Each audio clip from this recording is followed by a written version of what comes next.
Operation সিঁদুর নিয়ে লোকসভায় যখন আলোচনা হলো, শ্রীরামপুরের সাংসদ কল্যাণ ব্যানার্জি বললেন আজাদ কাশ্মীর।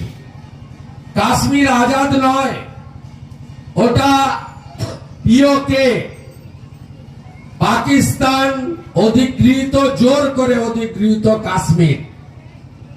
ওটা আমরা ফেরত চাই পিওকে। কাশ্মীর আজাদ নয়। আরেকজন এমপি কৃষ্ণনগরের মহুয়া মৈত্র বললেন ভারত খারাপ, বাংলাদেশ ভালো। তাই সব জায়গায় আওয়াজ তুলছে, আমাকে বলতে হচ্ছে না। আমি যখন বলছি অফিসে তুই চলে যা, সবাই বলছে বাংলাদেশে চলে যা।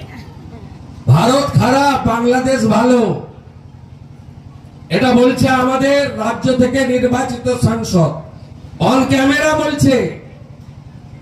আরেক কাঠি এগিয়ে গিয়ে ভোট নেওয়ার জন্য, বিশেষ ভোট নেওয়ার জন্য মানিকচকের এমএলএ সাবিত্রী মিত্র, তিনি বলছেন জঙ্গিরা ভালো, ওরা পর্যটকদের মারতে পারে না, ওরা পর্যটকদের ভালোবাসে।